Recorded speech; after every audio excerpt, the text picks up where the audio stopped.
ጤና ይስጥልን የአሻም ተከታታዮች የዛሬ ሰኞ መጋቢት 1 ቀን 2017 ዓ.ም የአሻም ዜናዎች የሚያልፉበት ሰዓት ላይ ደርሰናል። አስቀድመን ርዕሰ ጉዳዮቹን እንጠቁማችሁ። የኢትዮጵያ ኤሌክትሪክ አገልግሎት የተለየ የታሪፍ ጭማሪ አላደረኩም ሲል በአሻም በኩል ማስተባበያ ሰጠ። በአርባ ምንጭ ከተማ የአዞ ስጋ መመገቢያ ሬስቶራንት ሊከፈት መሆኑን አሻም ከከተማ አስተዳደሩ ሰማች። በትግራይ ክልል በሚስተዋለው የፖለቲካ አለመረጋጋት ወጣቱ ወደ ተስፋ መቁረጥ እንዲገባ ገፊ ምክንያት እየሆነ ነው ሲሉ የክልሉ ነዋሪዎች ለአሻም አስተያየታቸውን ገለጹ። ከውጭ እስራኤል በጋዛ የኤሌክትሪክ ኃይልና የውሃ አገልግሎቶችን እንዳቋረጠች ተገለጸ። አስቀድመን ያስተዋወቅናችሁ ርዕሰ ጉዳዮቹን ጨምሮ የቢዝነስና ምጣኔ ሀብት እንዲሁም የስፖርት ዘገባዎችን ይዘናል። እኔ ኃይለ ገብርኤል ታደሰ የዕለቱ ተረኛ አሳላፊ ነኝ። አብራችሁን ቆዩ።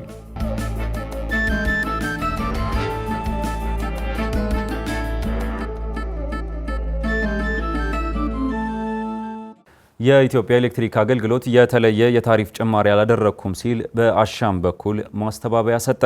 ከአሻም ጋር ቆይታ ያደረጉት የኢትዮጵያ ኤሌክትሪክ አገልግሎት የኮሚኒኬሽን ስራ አስፈጻሚ መላኩ ታየ የታሪፍ ጭማሪ ተደርጓል በሚል አንዳንድ ሲሉ በጠሩት መገናኛ ብዙሃን የተሰራጨው መረጃ ሐሰት ነው ሲሉ አስተባብለዋል። አዲስ እንግዳ ሰው ከሰሞኑን በአንዳንድ የማህበራዊ ትስስር ገጾች ላይ የኢትዮጵያ ኤሌክትሪክ አገልግሎት የታሪፍ ጭማሪ አድርጓል መባሉን ተከትሎ አሻም ከተቋሙ ምላሽ ጠይቃለች። ከአሻም ጋር ቆይታን ያደረጉት የኢትዮጵያ ኤሌክትሪክ አገልግሎት የኮሚኒኬሽን ስራ አስፈጻሚ መላኩ ታዬ በጉዳዩ ላይ በሰጡት ምላሽ የተለየ ጭማሪ የለም ሲሉ ተቋሙ ጭማሪ ማድረግ እንደማይችልም ተናግረዋል። የተለየ ነገር የለም። አንደኛ ኤሌክትሪክ ታሪፍ ጭማሪ የኢትዮጵያ ኤሌክትሪክ አገልግሎት ማድረግ አይችልም። በአዋጅም ስልጣን የለውም። የኤሌክትሪክ ታሪፍ ጭማሪ ማድረግ የሚችል ስልጣን የተሰጠው አካል አለ። እኛ በተወሰነልን የታሪፍ ስሌት መሰረት ኤሌክትሪክን ለሕዝቡ እንሸጣለን። ከዛ ውጪ መጨመርም መቀነስም የሚያስችለን ምንም አይነት የስልጣን ውክልና የለንም። የኤሌክትሪክ መሰረተ ልማት የግብአቶች ዋጋ በከፍተኛ መጠን ማደጉንና ተቋሙ ግብአቶችን ከዓለም አቀፍ ገበያ እንደሚገበይ ያነሱት ኃላፊው ከዚህ ቀደም የማህበረሰቡን አቅም ታሳቢ በማድረግ ወጪውን በ4 ዓመት እንዲመልስ ታቅዶ ከመስከረም ወር 2017 ዓ.ም ጀምሮ ለሚቀጥሉት 4 ዓመታት ተግባራዊ የሚደረግ በሚኒስትሮች ምክር ቤት የጸደቀ ታሪፍ መኖሩን ያስታወሱት መላኩ ያም ሆኖ በቂ ያለመሆኑን ተናግረው ግልጽ ያልሆነው አተገባበሩ ሊሆን ይችላል ሲሉ አብራርተዋል። ቀጣይ ሚያዝያ ላይ ተግባራዊ የምናደርገው አዲስ የኤሌክትሪክ ታሪፍ አሁን ላይ የለም። ከየት እንዳመጡትም አልገባንም። አሁንም በ4 ዓመት ነው። ዘንድሮ ልዩ የሚያደርገው ከ4 ዓመቱም በላይ በጣም ወርዶ በየሩብ ዓመቱ እንዲሆን ነው የተደረገው። ምናልባት ሚያዝያ ላይ የተባለው የሩብ ዓመቱ ከሆነ ያ አስቀድሞም የተወሰነ ነው፣ አዲስም ታሪፍ አይደለም። ተቋሙ ከመንግስት በጀት የሚበጀትለት ሳይሆን በራሱ ገቢ የሚተዳደር መሆኑን ያነሱት ኃላፊው ያም ቢሆን በፈለገ ጊዜ የኤሌክትሪክ አገልግሎት ታሪፍ ማሻሻያ ማድረግ የሚችልበት ሕጋዊ ስልጣን እንደሌለው ከታሪፍ ጭማሪ ጋር በተያያዘ የነዳጅና ኢነርጂ ባለስልጣን በባለቤትነት እንደሚቆጣጠረው ነው የገለጹት። የኤሌክትሪክ ታሪፍ በየ4 ዓመቱ እንዲሻሻል የኢትዮጵያ ነዳጅና ኢነርጂ ተቆጣጣሪ ባለስልጣን ባወጣው መመሪያ መወሰኑን አስታውሰው ይህም ጥናት ተደርጎበት የማህበረሰቡን የመክፈል አቅም ባገናዘበ መልኩ መሆኑን አንስተው ይሁን እንጂ ተቋሙ በጥራት እንዲሰራና የሚያወጣውን ወጪ የሚሸፍን አይደለም ብለዋል። ኃይል መንጭቶ እያንዳንዱ ደንበኛ ጋር እስከሚደርስ ድረስ የምናወጣውን ወጪ ኤሌክትሪክ ገዝቶ የሚጠቀም ደንበኛ ወጪውን መመለስ መቻል አለበት የሚል እሳቤዎች አሉ። አሁን ያለው ታሪፍ ወጪን የሚሸፍን አይደለም። እውነቱን ለመናገር ወጪያችንን የሚሸፍን አይደለም። ወጪ በከፍተኛ ሁኔታ እያደገ ነው የመጣው። ተቋሙ ዝቅተኛና ከፍተኛ ገቢ ያላቸውን ዜጎች በኃይል አጠቃቀማቸው መለየቱን አንስተው ዝቅተኛ ኃይል ተጠቃሚ ለሆኑት ዜጎች ተቋሙ በራሱ ወጪ ድጎማ እያደረገ እንደሚገኝና በዚህም ለነዚህ ዜጎች ቅናሽ መደረጉን ነው የገለጹት። በአርባ ምንጭ ከተማ የአዞ ስጋ መመገቢያ ሬስቶራንት ሊከፈት መሆኑን አሻም ከከተማ አስተዳደሩ ሰማች። በሀገሪቱ የሚከፈተው ይህ ሬስቶራንት ያልተለመደና አዲስ በመሆኑ የቱሪዝም ዘርፉን ለማነቃቃት እንዲሁም የቱሪስት ገቢ ምንጭን ከፍ ለማድረግ የሚያግዝ በመሆኑ ከቀጣይ ዓመት ጀምሮ ተግባራዊ እንደሚደረግ የአርባ ምንጭ ከተማ የአዞ እርባታ ተቋም ለአሻም ነግሯታል። መስከረም አዲሱ ኢትዮጵያ በቱሪዝም ዘርፍ የምታገኘው ገቢ እየተቀዛቀዘ እንደመጣ የተለያዩ መረጃዎች ይጠቁማሉ። ይህን ታሳቢ በማድረግም በአርባ ምንጭ ከተማ የአዞ ሬስቶራንት ሊከፈት መሆኑን አሻም ከአርባ ምንጭ ከተማ አዞ እርባታ መረጃው ደርሷታል። የሚከፈተው ይህ አዲስ ሬስቶራንት ጥቅሙ ምንድን ነው? በተለይ ደግሞ የቱሪዝም ዘርፉን ከማንቀሳቀስ አኳያ ምን አይነት አስተዋጽኦ ይኖረዋል? ቅድመ ዝግጅቱስ ምን ይመስላል? ስትል አሻም የአርባ ምንጭ ከተማ አዞ እርባታን አነጋግራለች። የአርባ ምንጭ ከተማ አዞ እርባታ ተቋም ስራ አስኪያጅ ዳዊት ዳኜ ለአሻም እንደገለጹት በኢትዮጵያ የሚታየውን የቱሪዝም ዘርፍ መቀዛቀዝ ለማሳደግና የውጭ ሀገር ጎብኚዎችን ቁጥር ከፍ ለማድረግ እየታሰበ የአዞ ሬስቶራንት በአርባ ምንጭ ከተማ ሊከፈት እቅድ እንደተያዘ፣ በዚህም ከፍተኛ ገቢ ለማግኘት እንደታሰበና ከቀጣይ ዓመት ጀምሮ ወደ ስራ ለመግባት ቅድመ ዝግጅቶች እየተደረጉ መሆናቸውን ተናግረዋል። በጣም ከፍተኛ ኑትሪሽናል ቫልዩ ስላለው ያው ፈረንጆች ስለሚያውቁ እነሱ ይጠይቃል እኛን መጥቶ እኛ ጋር ደግሞ በዛ መሰረት እኛ ተጨማሪ ያው በበቂ ሁኔታ እዛ አዞ ምርት ስላለን ሬስቶራንት ኦልሬዲ ለመክፈት ብለን ፕላን ላይ ነው። አሁን ደግሞ ቅድሚያ የሚሰሩ ስራዎች አሉ። ያ ስራ ከመክፈታችን በፊት ኮንስትራክሽን ይቀድማል። ቤቶችን ማስራት፣ ግቢውን ውብ ማድረግ፣ ሌሎች ተጨማሪ ቱሪስት መስህቦች እኛ እንደ ዙ ፓርኪንግ ነው። አዞ ብቻ ሳይሆን ተጨማሪ ዘብራ ወይም ሜዳ ዘብራ፣ አንበሳ፣ ቂንቸል፣ አሳማ የተለያዩ ነገሮችን አሁን እያስገባን ያለ ነው እና ቱሪስቶችን ለማቆየት ነው ካቢ ለማድረግ አሳማው አዞ ሬስቶራንቱ ደግሞ ቀጥሎ ኮንስትራክሽኑ እነዚህ ቅድሚያ የሚሰሩ ነገሮች ሲያልቅ ፕላን አለን ነው ያልኩት። ፕላን አንድ አመት በኋላ ነው ቅድሚያ የሚሰሩ ስራዎች አሉ። ያ እስካፈል ያለብን ትኩረት የሚሹ ጉዳዮች ስላሉ እነዛ ካለቁ በኋላ ቀጣይ ላይ ከፍተኛ የውጭ ሀገር ጎብኚዎች ፍላጎት ስላለ ሬስቶራንት ይከፈታል። የአዞ ስጋ ውድ መሆኑን ያነሱት ስራ አስኪያጁ የሚሸጥበት ዋጋ በዶላር መሆኑን ተናግረው ይህም የመሆኑ ምክንያት የተለያዩ የውጭ ሀገር ጎብኚዎች ለጉብኝት በሚመጡበት ጊዜ የአዞ ስጋ ፍላጎታቸው እየጨመረ በመምጣቱ ይህንንም ለምን ወደ ቱሪዝም ዘርፍ በማሳደግ የገቢ ምንጭ ማድረግ አይቻልም በሚል እሳቤ የተወሰነ ውሳኔ መሆኑን እንዲህ ይናገራሉ።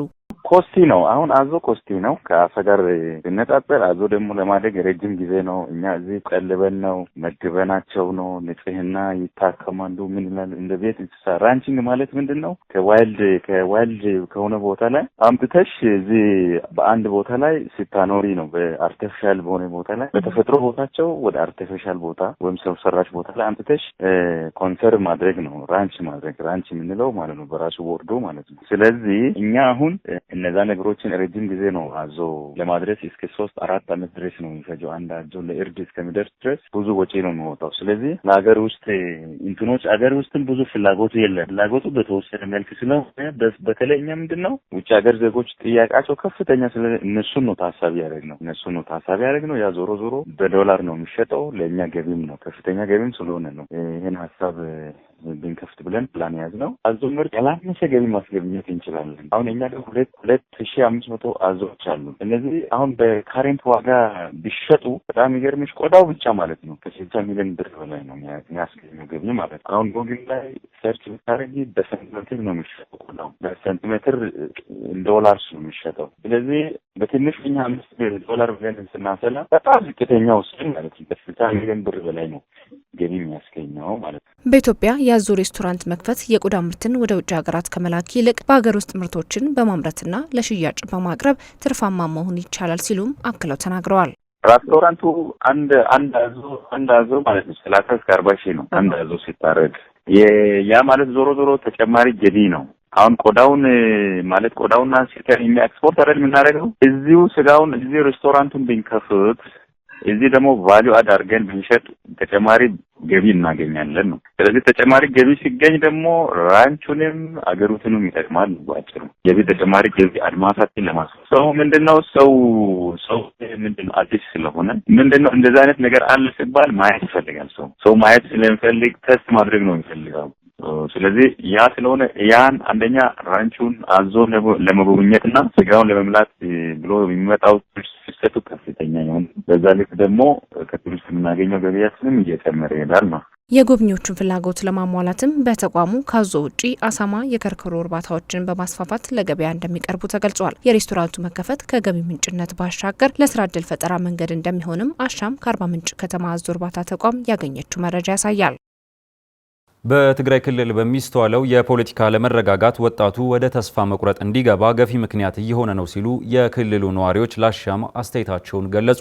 በተጨማሪም ባለው አለመረጋጋት ምክንያት የኢኮኖሚ እንቅስቃሴው መጎዳቱንና የኑሮ ውድነት መኖሩን በክልሉ የተለያዩ ከተሞች ነዋሪዎች ገልጸዋል። ተጨማሪ አለን።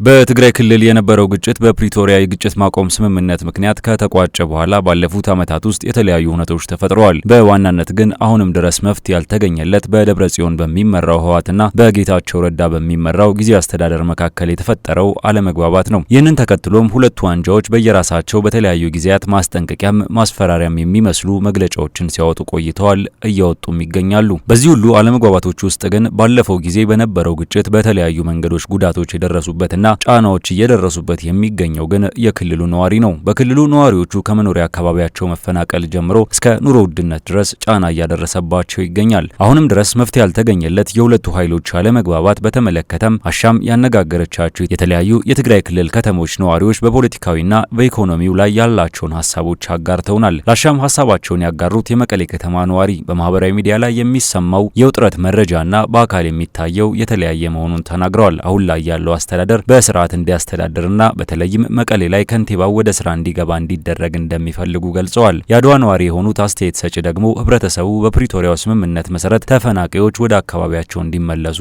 እንደሚፈልግ አንስተዋል። መሬት ላይ የሌለ ግን ዝም ብሎ ማህበራዊ ሚዲያ ላይ የህብረተሰቡን አዝማሚያ ለማወቅ የሚደረግ የማህበራዊ ሚዲያ ሽኩቻ አለ። መሬት ላይ ግን ሌላ ማለት ነው። መሬት ላይ ሌላ ነው ያለው። ግን በማህበራዊ ሚዲያ የሚሰራጨው የተለያዩ ፍላጎቶች አሉ። እነዚህ ፍላጎቶች ናቸው ህዝቡ የሚፈልገው።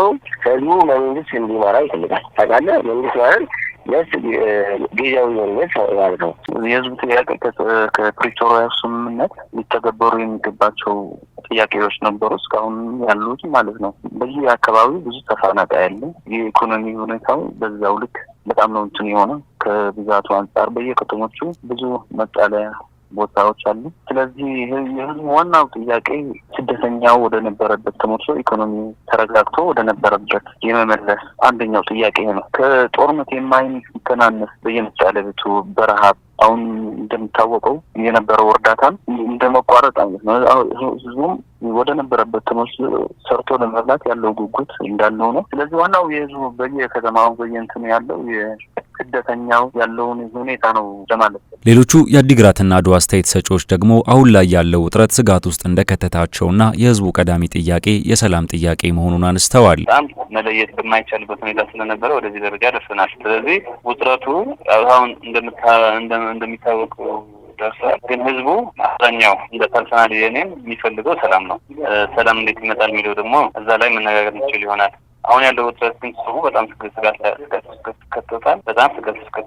ስናየው ግን ፐርሰናሊ ሰላም የሚያስቀድም የሆነ አካል ቢመጣ ግን ሰላም የሚያስቀድም ነው ህዝቡ የሚፈልገው። ህዝቡ በአጠቃላይ ሰላም ፈላጊ ነው። ከዚህ ሁሉ ስቃይና ከዚህ ሁሉ መከራ በኋላ ህዝቡ ለሰላም ለልማት ነው ሀሳብ የነበረው። እንደዚህ አይነት ነገር ይፈጠራል፣ እንደዚህ አይነት ነገር ይመጣል ብሎ ያሰበ የጠረጠረ በፍጹም አልነበረ። ማለት ከገመተውና ካሰበ ውጭ ነው የሆነው። አጠቃላይ በተለይ ደግሞ ይህ ነገር ተጽዕኖው በተለይ ወጣቱ ላይ ነው። እኔ ፎከስ አድርጌ የምናገር የምፈልገው ወጣቱ ላይ ነው። ማለት ወጣቱ ተስፋ በመቁረጥ ስራ በማጣት በጣም ለከፍተኛ ችግር እየተጋለጠ ነው። በተለይ በአድዋ ከተማ እኔ በምኖርበት ብዙ ጓደኞቼ፣ ብዙ አብሮ አደጎቼ በዚህ ሁኔታ በጣም ተጨናንቀው ምናምን ተስፋ ቆርጠው ያልሆነ ውሳኔ እየወሰኑ ነው። አብዛኞቹ ወደ ስደት፣ ሌላው ደግሞ ወደ ያልተፈለገ ሱሶች፣ ወደ ያልተፈለገ ወንጀሎች ምናምን የሚገቡበት ነገር እየተፈጠረ ነውና ህዝቡ በጣም አሳስቦታል። ማለት እንግዲህ መፍትሄ የሚሆን ብለው የሚያስበው ተነጋግረው ያለው ነገር በንግግር በጠረጴዛ ዙሪያ ተከባብረው ያለውን ልዩነት ህዝቡን በማስቀደም የህዝቡን ስቃይ የህዝቡን መከራ በሚቀንስ ህዝቡን ወደ ተሻለ መረጋጋት ወደ ተሻለ ሰላም በሚያመጣ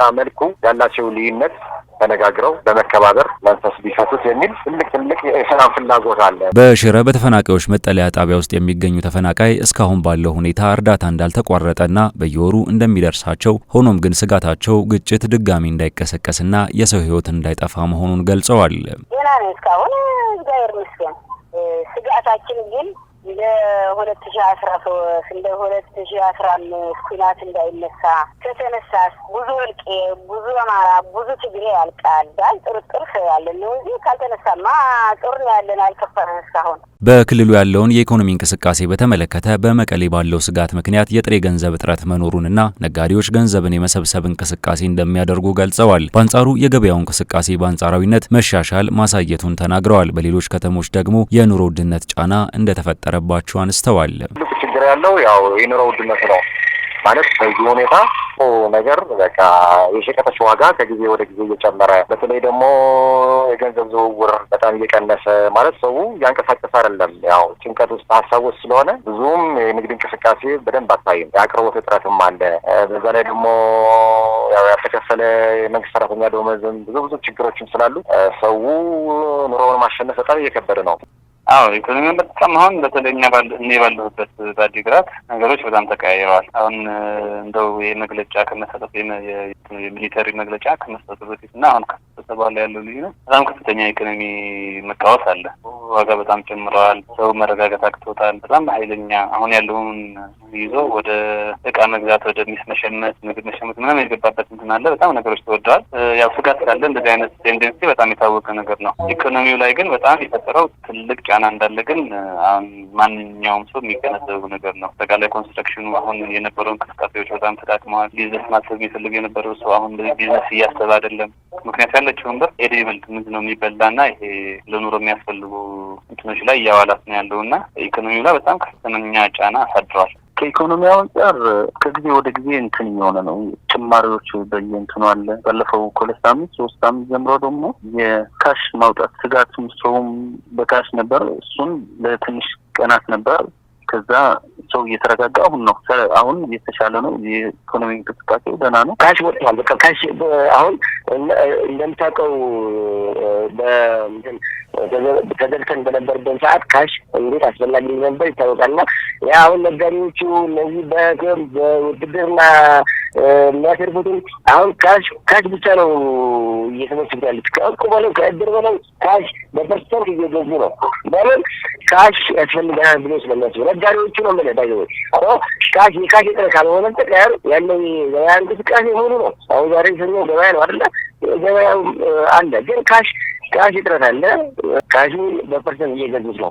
የክልሉ ነዋሪዎች በዋናነት ወጣቶች እየደረሰባቸው የሚገኘውን ጫናና የኑሮ ውድነቱን አስመልክተው ቅሬታቸውን ቢያነሱም እንኳን የትግራይ ሁለቱ አንጃዎች ግን አሁንም ድረስ ባለመግባባት መግለጫ እያወጡ መወነጃጀላቸውን መቀጠላቸውን አሻም ለመታዘብ ችላለች። በማህበራዊ ትስስር ገጾች ውዝግብና ግጭትን ለመፍጠር የሚጥሩ አካላት ከድርጊታቸው እንዲቆጠቡ የኢትዮጵያ እስልምና ጉዳዮች ምክር ቤት አስጠነቀቀ። ከቅርብ ጊዜ ወዲህ በተለይም የማህበራዊ መገናኛ ዘዴዎችን በመጠቀም በጎ እሴትን በመሸርሸር ውዝግብና ግጭትን ለመፍጠር የሚሰሩ አካላት እየተበራከቱ መምጣታቸውን የኢትዮጵያ እስልምና ጉዳዮች ጠቅላይ ምክር ቤት ባወጣው መግለጫ አስታውቋል። ምክር ቤቱ በመግለጫው የእስልምናን መልካም እሴቶችና የነብዩ መሐመድን ክብር በመዳፈር ህዝበ ሙስሊሙን የሚያስቆጡ የጥላቻ ንግግሮች በስፋት እየተሰራጩ መሆናቸውን መረዳቱን ጠቅሷል። ይሁንና እነዚህ አካላት ከዛሬ ነገ ህጋዊ እርምጃ ተወስዶባቸው ከጥፋታቸው ይታረማሉ በሚል ቀና ሐሳቤ ጉዳዩን በትዕግስት ሲከታተል መቆየቱን ያስታወሰው ጠቅላይ ምክር ቤቱ ችግሩን ከዚህ በላይ በትዕግስት መመልከት ውጤቱ የከፋ ያደርገዋል ብሏል። በመሆኑም ሃይማኖታዊ ክብርን የሚነኩ አካላት በህግ ተጠያቂ እንዲሆኑ ለማድረግ ከየትኛውም አይነት ተግባር ቅድሚያ ሰጥቶ የሚሰራ ይሆናል ብሏል። በመግለጫው ጉዳዩ በቀጥታ የሚመለከታቸው የፍትህ የጸጥታና ደህንነት አካላት የህግ ተጠያቂነትን ለማምጣትና መሰል ጥፋቶች እንዳይደገሙ ከመቼውም ጊዜ በላይ በልዩ ትኩረት እንዲሰሩ ያሳሰበው ምክር ቤቱ 4 የሚያክሉ ነጥቦችን አስቀምጧል።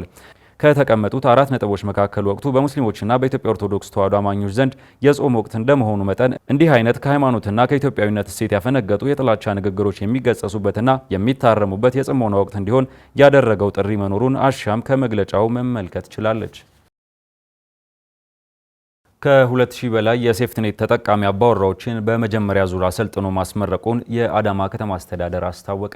ፍራውል ኃይሉ በኦሮሚያ ክልል አዳማ ከተማ በሴፍቲኔት መርሃ ግብር ውስጥ የተካተቱ ከ2000 በላይ የሚሆኑ አባወራዎች ለ3 ዓመታት ያክል በከተማዋ ሴፍቲኔት ተጠቃሚ በማድረግ ከራሳቸው አልፈው ቤተሰቦቻቸውን ከዝቅተኛ ህይወት ወደ ተሻለ ህይወት መቀየር የሚችሉ ያሏቸውን አባወራዎች ማስመረቁን አሻም በስርዓቱ በታደመችበት ወቅት መመልከት ችላለች። በዚህ የሴፍቲኔት መርሃ ግብር ውስጥ የተካተቱ አባወራዎች በከተማ ውበትና ጽዳት፣ በእንስሳት እርባታና የአረንጓዴ ልማት ስራዎች ላይ የተሰማሩ መሆናቸውን በአዳማ ከተማ ማዘጋጃ ቤት ስራ አስኪያጅ ከድጃ ከማል አሻም ተናግረዋል።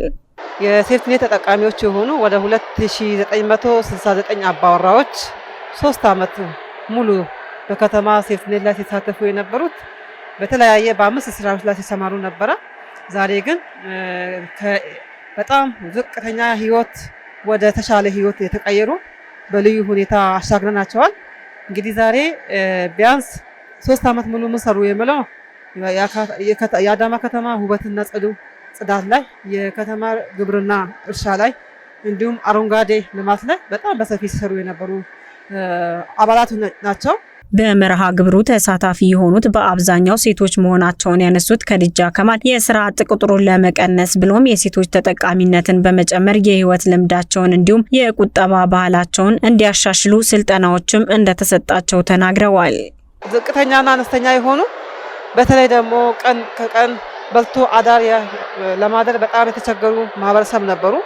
ይህ ሲመረጡ ኢቭን ስራ አጥነትን በተመለከተ ለመፈለግ ስራ አግኝቶ ራሱ ስራ ውስጥ ለመግባት አብዛኛው ሴቶች ናቸው። ስታይ ብዙ ከጀርባቸው ማህበረሰብ ነዋሪ ወይ ደግሞ ቤተሰብ አላቸው፣ ኃላፊነት አለባቸው።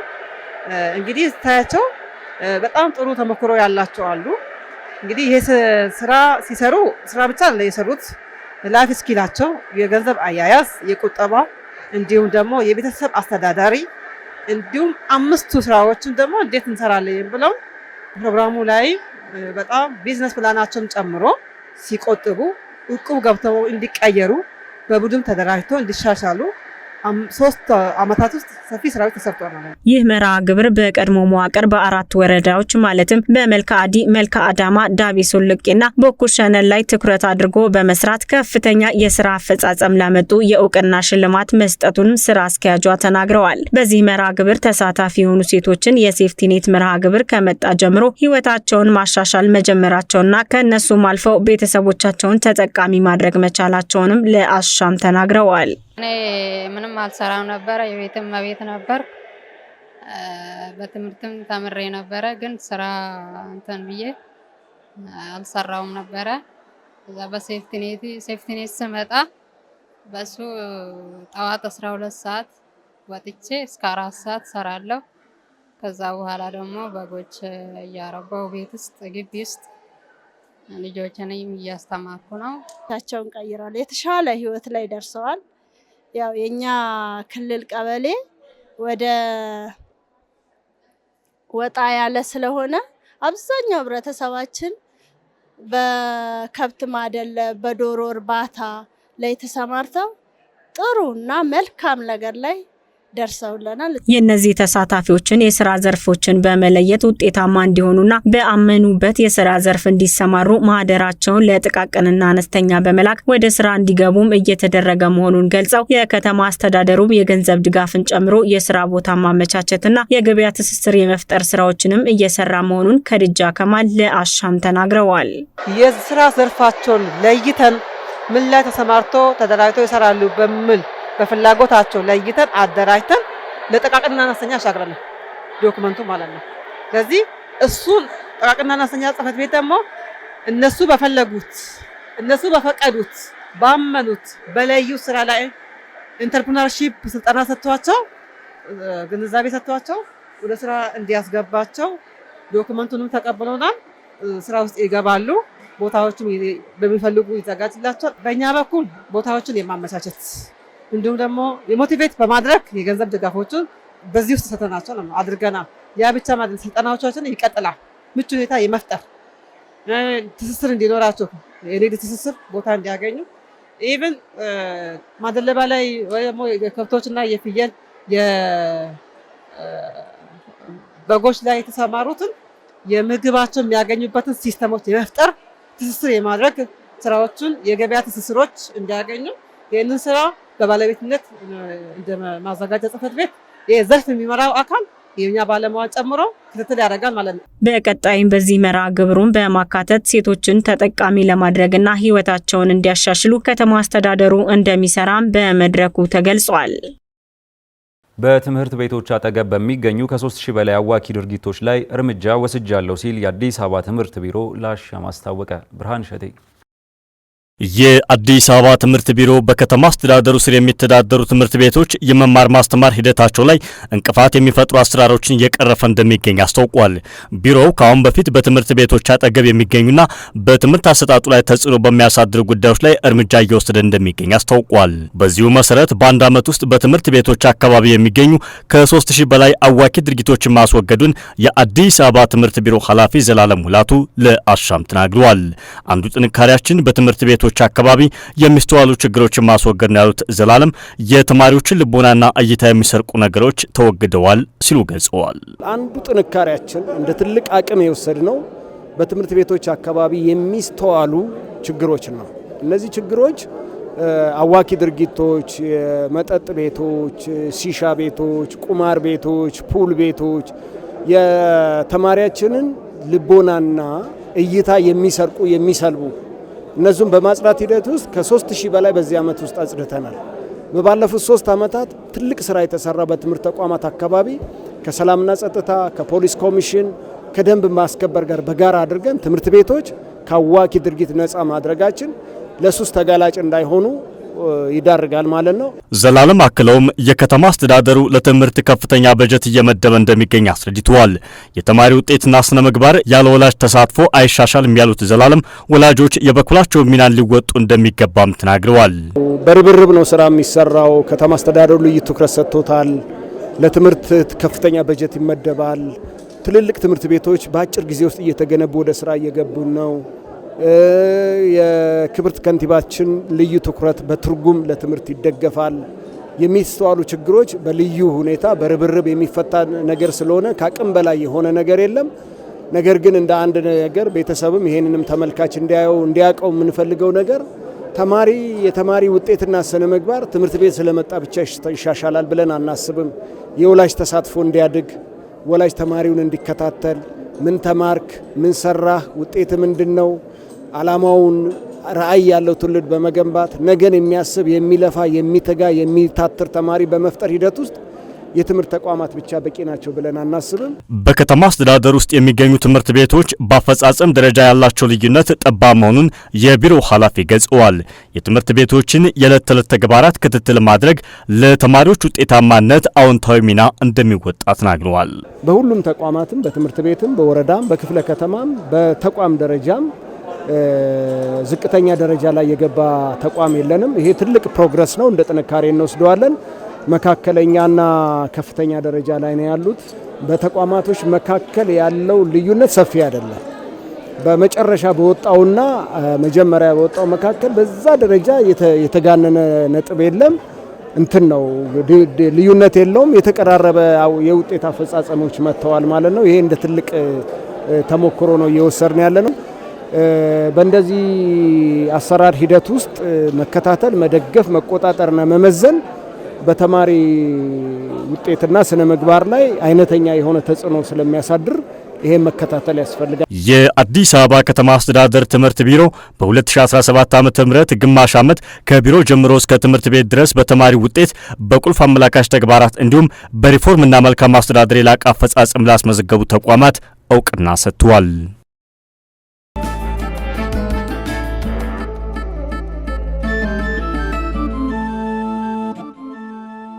ተመልካቾቻችን ዜናዎቻችን እንደቀጠሉ ናቸው። አሁን ደግሞ ከዓለም አቀፍ የዜና ምንጮች ወዳገኘነው ዘገባችን ተሻገርን።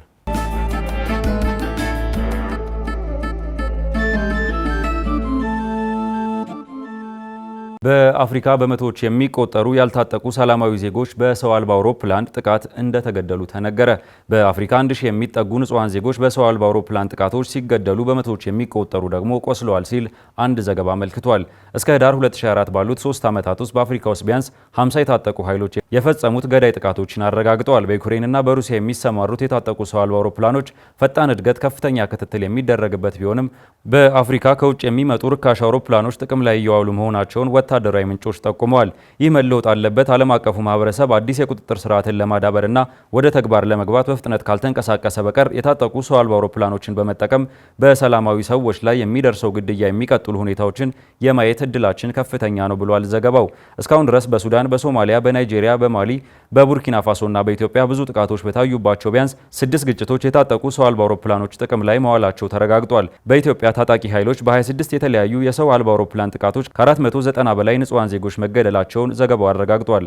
በአጎራባች ቡርኪና ፋሶ የሀገሪቱ ጦር ኃይሎች ባደረሱት የሰው አልባ አውሮፕላን ጥቃት ከ100 በላይ ንጹሃን ዜጎች መሞታቸውን ተመራማሪዎች አረጋግጠዋል በሚል የዘገበው አፍሪካን ኒውስ ነው።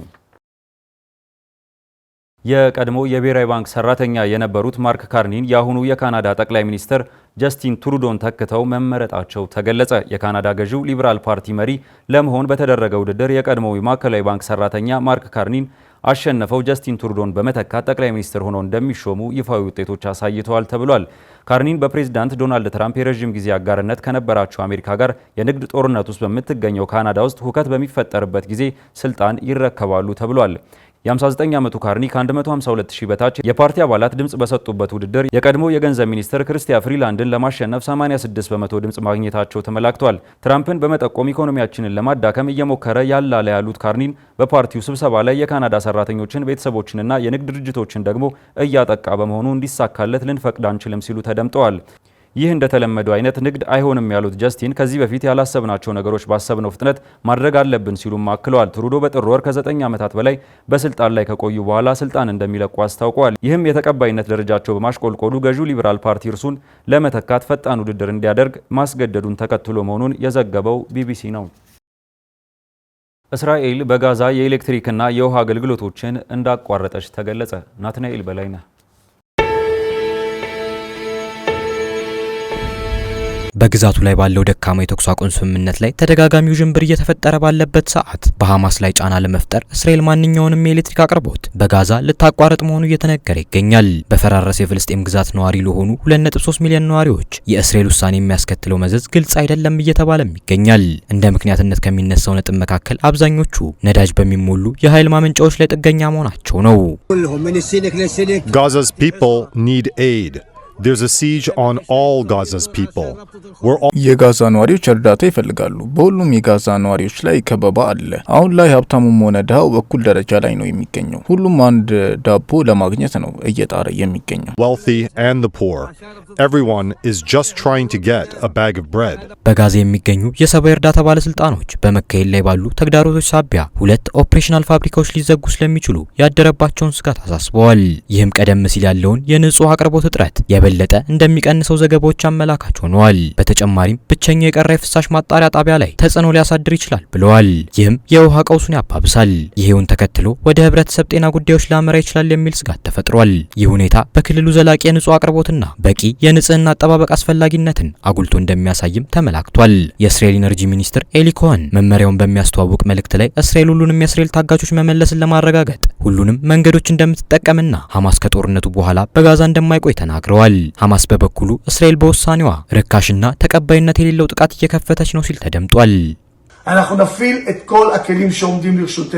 ሁሉም ታጋቾች መመለሳቸውን ለማረጋገጥ የምንጠቀምባቸው መሳሪያዎች በሙሉ እንጠቀማለን። ያን ባደረግን ማግስት ደግሞ ሐማስ በጋዛ ውስጥ እንደማይሆን እናረጋግጣለን። እስራኤል በጥር ወር አጋማሽ ላይ ተግባራዊ የሆነውን ነገር ግን ባለፈው ቅዳሜና እሁድ በይፋ የተጠናቀቀውን የተኩስ አቁም ስምምነት የመጀመሪያ ምዕራፍ እስከ ሚያዝያ አጋማሽ ሐማስን እንዲያራዝም ለማስገደድ ፍላጎት እንዳላት እየተገለጸ ይገኛል። እስራኤል ሐማስ እርዳታ እየሰረቀና ከአከፋፈሉ ትርፍ እያገኘ ነው በማለት ለግዛቱ የሚቀርበውን ማንኛውንም የዕቃ አቅርቦት አቋርጣለች። በጋዛ ላይ የምታደርገውንም ጥቃት አጠናክራ ስትቀጥል ወታደራዊ ባለስልጣናት ለሀገር ውስጥና ለዓለም አቀፍ ሚዲያዎች አሁንም ለከባድ ጥቃት ቅድመ ዝግጅት እየተደረገ መሆኑን ገልጸዋል። በእስራኤል የጦር አውሮፕላኖችና በሰው አልባ አውሮፕላኖች የደረሰባቸውን ጉዳትም የሚገልጹ ሪፖርቶች በየቀኑ ይወጣሉ። እሁድ ዕለት የእስራኤል መከላከያ ሰራዊት በሰሜናዊ ጋዛ የአየር ድብደባ የፈጸመ ሲሆን ቃል አቀባዩ በእስራኤል ወታደሮች አቅራቢያ በሰሜን ጋዛ ውስጥ መሬት ላይ ፈንጂ ለመትከል በሚሞክሩ ታጣቂዎች ላይ ያነጣጠረ ኢላማ ነው ብለዋል። ከአንድ ቀን በፊት በደቡባዊ ጋዛ ራፋ ላይ የተፈጸመው የአየር ድብደባ ደግሞ ከእስራኤል ወደ ግዛቱ በገባ ሰው አልባ አውሮፕላኖችና ታጣቂዎች በተጠረጠሩ ቡድኖች ላይ ያነጣጠረ ነው ሲል የመከላከያ ሰራዊቱ አስታውቋል። እስራኤልና አጋሮቹ አልተለቀቁም ተብሎ ከሚታመኑ ከሚገኙትና ከ58ቱ ከተለቀቁት ታጋቾች ሌላ ሐማስ ታጋቾችን እንዲለቅ ትፈልጋለች። ከግማሽ ያነሱት አሁንም በሕይወት እንዳሉ ይታሰባል። ሐማስ ማንኛውንም የስምምነት ማራዘሚያ ውድቅ አድርጎታል። እናም ጦርነቱን በዘላቂነት ለማቆም ያለመና የመጀመሪያውን ምዕራፍ በቀጥታ መከተል ነበረበት ባለው የተኩስ አቁም ሁለተኛ ደረጃ ላይ ወዲያውኑ ድርድር እንዲጀመር ይፈልጋል። የሐማስ ተወካዮች በካይሮ ከሚገኙ ሸምጋዮች ጋር ተገናኝተው ወደ ግዛታቸው የሚደርሰውን የሰብአዊ እርዳታ እንደገና መጀመር ስላለው አስፈላጊነት ተወያይተዋል ተብሏል። እስራኤልም በጋዛ ላይ የኤሌክትሪክ ኃይል ከተቋረጠ በኋላ ተደራዳሪ ቡድንን ወደ ኳታር ልትልክ መሆኑም እየተነገረ ይገኛል። የልዑካን ቡድኑ የታጋቾቹ ጋልሺር የመንግስት አስተባባሪና የቤንያሚን ኔታንያሁ ከፍተኛ አማካሪን እንደሚያካትት የእስራኤል ሚዲያዎች ዘግበዋል። የዩናይትድ ስቴትስ ፕሬዝዳንት ዶናልድ ትራምፕ የመካከለኛው ምስራቅ ልዩ መልእክተኛ ስቲቭ ዊትኮፍም ምናልባትም ዶሃ ይገባሉ ተብሎ ይጠበቃል። በግብጽና በኳታር ያሉ ሸምጋዮችን እንዲሁም በዩናይትድ ስቴትስ አስተዳደር ውስጥ ያሉ ማኞችን እስራኤል ስምምነቱን እንድታከብር እንጠይቃለን ሲሉ የሐማስ ቃል አቀባይ ሐሲም ካሴም ለአጃንስ ፍራንስ ፕሬስ ተናግረዋል። ሐማስ ለሁለተኛው ምዕራፍ ያቀረባቸው ቁልፍ ጥያቄዎች በእስራኤል እስር ቤቶች ታግተው የነበሩ ፍልስጤማውያንን በተጨማሪ መፍታት፣ እስራኤል ከጋዛ ሙሉ በሙሉ መውጣቷን፣ በቋሚነት የተኩስ ማቆምና የእስራኤልን እገዳ ማንሳት ይገኙበታል። የእስራኤሉ ጠቅላይ ሚኒስትር ቤንያሚን ኔታንያሁ ጽሕፈት ቤት የተኩስ አቁም ስምምነትን በአንድም ሆነ በሌላ መልኩ ለመቀጠል ልዑካንን ወደ ዶሃ እንደሚልክ ተናግሯል። ሁኔታውን የበለጠ የሚያወሳስበው ደግሞ እስካሁን ድረስ በሐማስ ከተያዙት ታጋቾች መካከል በዋናነት 5 የአሜሪካን ዜጎች ለመልቀቅ የታለመው ከዚህ በፊት ታይቶ የማይታወቅ በአሜሪካና በሐማስ መካከል የሚደረገው ቀጥተኛው ውይይት ነው። በህይወት እንዳለ የሚታሰበው ግን የአሜሪካ ዜጋ አንድ ብቻ እንደሆነ የሚወጡ መረጃዎች አመላካች ናቸው። ባለፈው ሳምንት መቀመጫቸውን በአሜሪካ ባደረጉ ሚዲያዎች ይፋ በሆነው ቀጥተኛ ድርድር ላይ የተሳተፈው የዩናይትድ ስቴትስ ልዑክ ቡድን እሁድ ዕለት ከሐማስ ጋር ያደረጉትን ስብሰባ በጣም አጋዥ ነው ሲሉ ገልጸው የታገቱትን የመልቀቅ ስምምነት በሳምንታት ውስጥ ሊደርስ እንደሚችል እርግጠኛ መሆናቸውን ተናግረዋል። በጥር ወር የተካሄደው ስምምነት ከ15 ወራት በላይ በጋዛ ውስጥ የተካሄደውን ነዋሪዎች ሙሉ ለሙሉ የተፈናቀሉበት የግዛቱ ክፍል ወደ ፍርስራሽነት የተቀየረበትና ከ48000 በላይ ሰዎች በተለይም ሲቪሎች በእስራኤል ወታደራዊ ጥቃት የገደለውን ጦርነት ማቆም ችሎ ነበር። እስራኤል የእርዳታ ፍሰቱን ካቋረጠች በኋላ የመንግስታቱ ድርጅት የመብት ባለሙያዎች ረሃብን እንደ ጦር መሳሪያ በመጠቀም ላይ ነች ብለዋል። ባለፈው ሳምንት ዶናልድ ትራምፕ ሁሉም ታጋቾች ካልተፈቱ በጋዛ ላይ ተጨማሪ ውድመትን በማሳሰብ ለሐማስ መሪዎች የመጨረሻ ማስጠንቀቂያ መስጠታቸው የሚታወስ ነው። ዝርዝር ዘገባውን ስናዘጋጅ ዘጋርዲያን እና እስራኤል ታይምስን በእማኝነት ተጠቅመናል። ለቱ ያዝናቸው ዜናዎችን ከመቋጨታችን በፊት ርዕሰ ጉዳዮቹን በድጋሚ እናስታውሳችሁ። የኢትዮጵያ ኤሌክትሪክ አገልግሎት የተለየ የታሪፍ ጭማሪ አላደረኩም ሲል በአሻም በኩል ማስተባበያ ሰጠ። በአርባ ምንጭ ከተማ የአዞ ስጋ መመገቢያ ሬስቶራንት ሊከፈት መሆኑን አሻም ከከተማ አስተዳደሩ ሰማች። በትግራይ ክልል በሚስተዋለው የፖለቲካ ለመረጋጋት ወጣቱ ወደ ተስፋ መቁረጥ እንዲገባ ገፊ ምክንያት እየሆነ ነው ሲሉ የክልሉ ነዋሪዎች ለአሻም አስተያየታቸውን ገለጹ። ከውጭ እስራኤል በጋዛ የኤሌክትሪክ ኃይልና የውሃ አገልግሎቶችን እንዳቋረጠች ተገለጸ።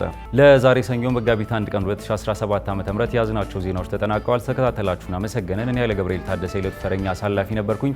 በአሻም ቴሌቪዥን የሚተላለፉ አዳዲስ ዜናዎችንና ወቅታዊ መረጃዎችን ለማግኘት በሁሉም ማህበራዊ ትስስር ገጾቻችን ማለትም በዩቲዩብ፣ ፌስቡክ፣ ቲክቶክ እና ቴሌግራም ገጾቻችንን ሰብስክራይብ፣ ላይክ እና ፎሎ በማድረግ ማግኘት እንደምትችሉ እየጠቆምን በዚሁ ተሰናበትን። አሻም ለሁላችን